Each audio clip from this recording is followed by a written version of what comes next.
Good morning students, मैं Shailesh Kumar Yadav Sunshine senior secondary school Jakhaniya से ना। आज हम लोग आप लेक्चर में जानेंगे, फिजिकल एजुकेशन के लेक्चर में जानेंगे फूड इंटॉलरेंस और कुछ फूड मिथ्स के बारे में। देखिए, फूड इंटॉलरेंस का मतलब होता क्या है। देखिए, कई लोग इसको समझते हैं कि ये एक टाइप की एलर्जी है, लेकिन ऐसा नहीं है। एलर्जी जो होती है वो आपके बॉडी के इम्यून सिस्टम से होती है, इम्यूनिटी से होती है। लेकिन जो फूड इंटॉलरेंस जो होता है वो आपके रिलेटेड है प्रॉब्लम आपके डाइजेशन से। ठीक, देखिए इसमें होता क्या है, इसमें ये होता है कि कोई पर्सन जो होता है किसी एक पर्टिकुलर टाइप के फूड को डाइजेस्ट नहीं कर पाता है, वही आपका फूड इंटॉलरेंस कहलाता है। तो देखिए उसका कॉज क्या होता है। भाई कोई एक पर्टिकुलर फूड आप नहीं डाइजेस्ट कर पा रहे हो, इसका मतलब यह है जो आपके जो फूड में जो वो कंपोनेंट है आपका जो डाइजेस्ट नहीं हो पा रहा है, उसके वो जो डाइजेशन के लिए आपके जो बॉडी में जो एंजाइम है वो मदद करते हैं। लेकिन अगर वो फूड आइटम आपके बॉडी में एब्जॉर्ब नहीं हो पा रहा है, डाइजेस्ट नहीं हो पा रहा है, मतलब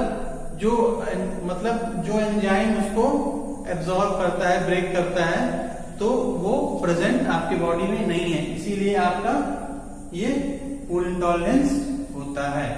ठीक, देखिए इसके कुछ सिम्टम्स देखिए क्या होते हैं, कुछ लक्षण जो होते हैं। देखिए पहला है nausea, vomiting, headache and rashes on skin, diarrhoea.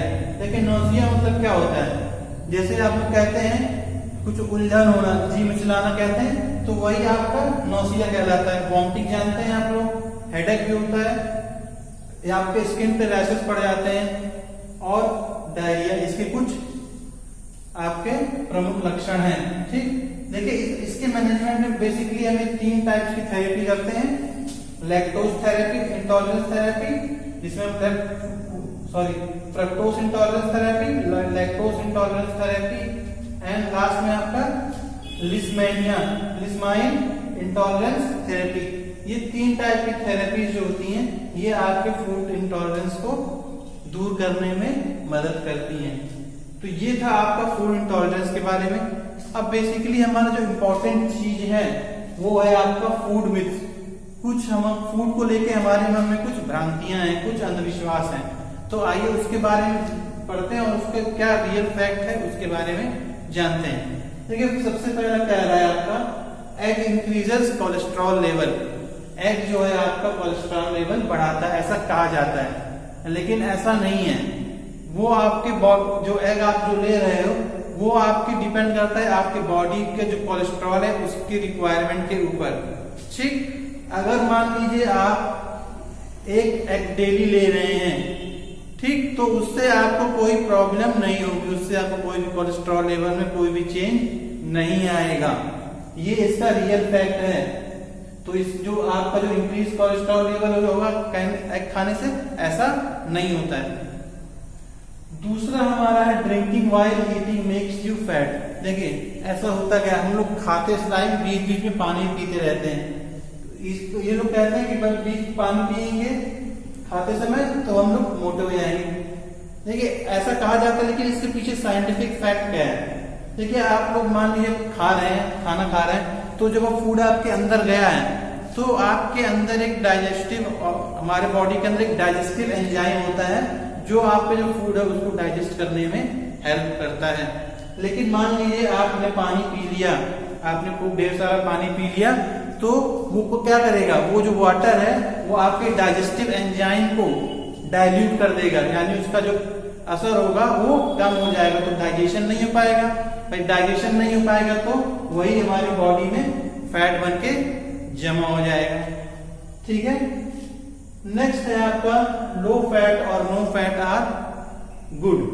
लोग कहते हैं फैट ज्यादा खाएंगे तो मोटे हो जाएंगे, इसलिए फैट कम खाइए या फैट बिल्कुल खाइए ही मत। लेकिन ऐसा नहीं होता है। इसका साइंटिफिक फैक्ट ये है, भाई फैट हमारे एक फूड का बहुत ही इंपॉर्टेंट कंपोनेंट है। इसमें होता है क्या है, फैट आपका करता क्या है, आप पहली चीज आपके बॉडी में एनर्जी प्रोवाइड कराता है, और उसके बाद ये आपके जो टिश्यूज होते हैं, डैमेज टिश्यूज होते हैं, उसको रिपेयर करने में मदद करता है। और आप कह सकते हैं जो विटामिन जो होती हैं, vitamin A, D, E and के, कुछ विटामिन जो होती हैं उनके बॉडी में ट्रांसपोर्ट को करने के लिए फैट हमारा यूज होता है। तो इसीलिए लोग कहते हैं कि अगर फैट खाएंगे तो मोटे हो जाएंगे, तो ऐसा नहीं है। फैट लेना हमारे बहुत ही जरूरी है। ठीक, अब चौथा है low fat milk has less calcium than full fat. देखिए क्या कह रहे हैं, इनका मतलब ये है जिस मिल्क में फैट होगा उसमें कैल्शियम अधिक होगा, और जिसमें लो फैट होगा उसमें कैल्शियम कम होगा। ऐसा नहीं होता है। जैसे आप लोग पैकेट वाले दूध वो लेते हैं, मिल्क लेते हैं, तो उसमें लिखा होता है full cream milk and skimmed milk या टोन्ड मिल्क। स्किम्ड मिल्क में कह सकते हैं उसमें क्या होता है, आपका जो क्रीम होती है वो निकाल दी जाती है। तो ये आपका जो फैट होता है दूध में, जो दूध का जो फैट का जो हिस्सा होता है वो आपके बेसिकली क्रीम में पाया जाता है। तो मान लीजिए अगर उसमें से क्रीम निकाल भी ली गई, तो आपका जो कैल्शियम है वो आपके मिल्क के लिक्विड पार्ट में पाया जाता है, ना कि क्रीम पार्ट में। ठीक है, तो चाहे आप मिल्क जिसमें फैट कम हो या ज्यादा हो, कोई भी पियेंगे तो आपको सेम अमाउंट ऑफ कैल्शियम आपके बॉडी को मिलेगा। उससे फैट उसमें अधिक है या कम है उससे मतलब हमको नहीं है, क्योंकि फैट हमारा जो उसमें क्रीम है उसके अंदर प्रेजेंट होता है, लिक्विड पार्ट के अंदर नहीं होता है। ठीक है, अब है आपका पांचवा, food eaten late night is more fattening. लोग कहते हैं रात में देर रात अगर खाना खाते हैं तो वो हमको मोटा कर देता है, लेकिन ऐसा कोई नहीं है। इससे हमारे वो शरीर में कोई भी बदलाव नहीं आता है, इससे ऐसा लोग मानते हैं। ठीक, नेक्स्ट है आपका vegetarian can not build muscles. लोग अक्सर ऐसे कहते हैं कि जो वेजिटेरियन होते हैं, शाकाहारी होते हैं, वो बॉडी नहीं बना सकते, मसल्स नहीं ग्रो कर सकते। जो आपका नॉन वेजिटेरियंस होते हैं वो मीट एग लेते हैं, ये सब लेते हैं, तो उनका जो बॉडी मसल्स है वो ज्यादा तेज ग्रो करता है, लेकिन ऐसा नहीं है। अगर एक वेजिटेरियन प्रॉपर अमाउंट में प्रोटीन लेगा, अगर प्रॉपर अमाउंट में कोई वेजिटेरियन अगर प्रोटीन लेगा, जिस फूड में प्रोटीन हमको बहुत अच्छी मात्रा में मिले, तो वो क्या करेगा, वो हमारे बॉडी वेट को और जो बॉडी मसल्स को स्ट्रॉन्ग करेगा और उनको इंक्रीज करने में मदद करता है। ठीक, तो जो वेजिटेरियन होते हैं वो अपनी मसल्स को बिल्ड कर सकते हैं by the help of protein. ठीक, अब नीचे आपका अगला है हेल्दी फूड इज एक्सपेंसिव। लोग कहते हैं जो खाना बहुत हेल्दी होता है वो बहुत महंगा होता है, लेकिन ऐसा नहीं होता है। देखिए जो खाना आप पैकेट में पाते हैं, जो डब्बे वो जो पैक्ड फूड होते हैं, जो बहुत दिन तक रखे रहते हैं, तो वो सब आपके महंगे होते हैं। लेकिन जो कुछ सीजनल प्लांट फ्रूट्स होते हैं, कुछ सीजनल फूड होते हैं, वो आपके महंगे नहीं होते हैं। तो जो लोग कहते हैं कि भाई आपका जो हेल्दी फूड होता है एक्सपेंसिव होता है, ऐसा नहीं है, ये इसका फैक्ट है। तो आपका अगला है आपका only overweight person need exercise. देखिए लोग अक्सर कहते हैं भाई जिसका वेट बड़ा होता है एक्सरसाइज नहीं करनी चाहिए, ऐसा नहीं है। देखिए एक्सरसाइज से होता है क्या, एक्सरसाइज वो हमारे वेट को कंट्रोल करता है, लेकिन हमको फिजिकली एंड मेंटली फिट भी रखता है, स्ट्रांग रखता है। तो जो लोग क्या सोचते हैं भाई जो ओवरवेट है क्या वही करेगा, और जो फिट है, जो देखने में पतला दुबला है, उसको एक्सरसाइज की जरूरत नहीं है, ऐसा नहीं है। वो एक्सरसाइज सभी के लिए जरूरी है, ये फैक्ट है। अब लास्ट है आपका डाइटिंग और फास्टिंग में लूज वेट। देखिए कहा जाता है कि अगर डाइटिंग करें या फास्टिंग करें या उपवास रखें तो उससे हमारा क्या होगा, वेट लॉस होगा।